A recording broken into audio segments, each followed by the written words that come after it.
Hello comrades, it's Comrade Reese here, and today I'm going to be talking about anti-imperialism and why it is so important. Now many people might find it strange and a bit contradictory that we Marxist-Leninists support people like Assad in Syria, Saddam Hussein in Iraq, Gaddafi in Libya, Robert Mugabe in Zimbabwe, or Nelson Mandela in South Africa, because these people are not even communists. The reason why is because the Marxist-Leninist understanding of imperialism shows us that imperialism means much more than just invading a country and massacring that country's people. Imperialism means taking over another country's natural resources, utilising their cheap labour and taking over their markets. Notice that all of these actions are actually economic and political, not military. The only time imperialism would require violence and military conquest is if it cannot achieve these things in any other way. Keep in mind that military conquest is not really the point, it's only a means to an end. The ultimate goal is economic exploitation, and military conquest just facilitates this exploitation. For instance, the Western imperialist countries own most of the world's wealth. They exploit cheap third world labour. They dig minerals and oil from poor countries at very low prices, and they dominate the global markets.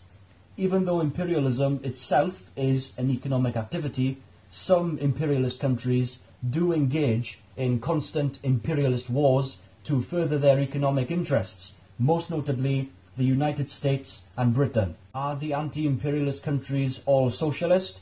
No, they are not. Are all of the anti-imperialist countries perfect? No, they are not. However, all anti-imperialist countries, whether or not they are socialist or whether or not they are perfect, is just irrelevant to the issue, because the imperialist countries are targeting the anti-imperialist countries. The anti-imperialist countries have the right to defend themselves, as they are actually fighting a justified battle, even if they are not even socialist.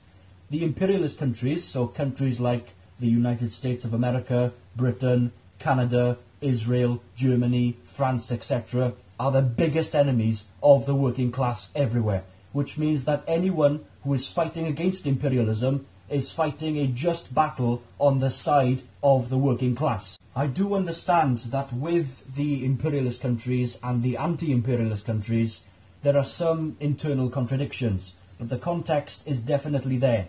And that is something that ultra-leftists in particular do not understand. So you can kind of tell that anti-imperialism means standing up against imperialism. And this is why we Marxist-Leninists support anti-imperialist struggles, even if the leaders of the oppressed countries are not even communists.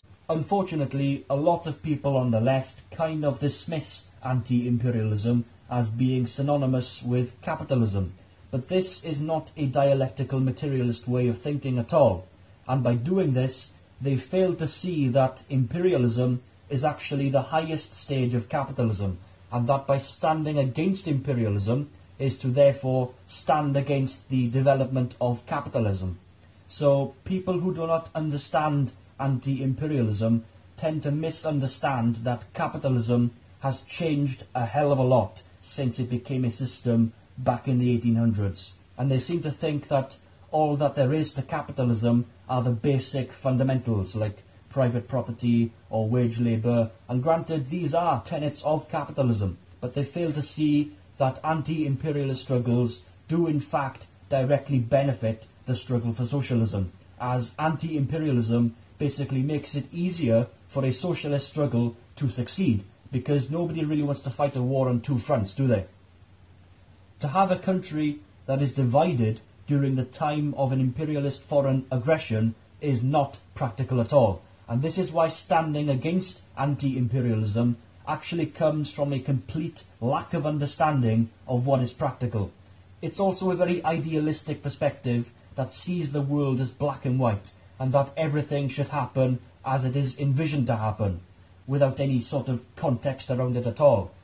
Now this would be totally fine in an ideal world, but unfortunately we do not live in an ideal world, and struggles do not always happen in the way that they are envisioned to happen. Therefore, to believe that we live in this sort of ideal world is not only anti-materialist, but also anti-Marxist as well.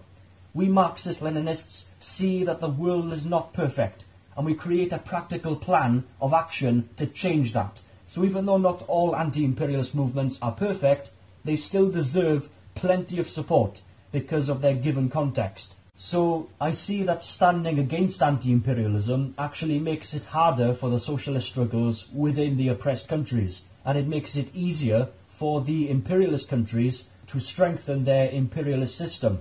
This is why I see people who do not support anti-imperialism but still have the nerve to call themselves communists are not only completely fucking wrong, but also very counter-revolutionary. I know this video was very short and brief, but I would like to recommend you go and read Lenin's book, Imperialism, the Highest Stage of Capitalism, for a more detailed explanation, because he talks about the economic stage in which monopoly finance capital becomes the dominant application of capital.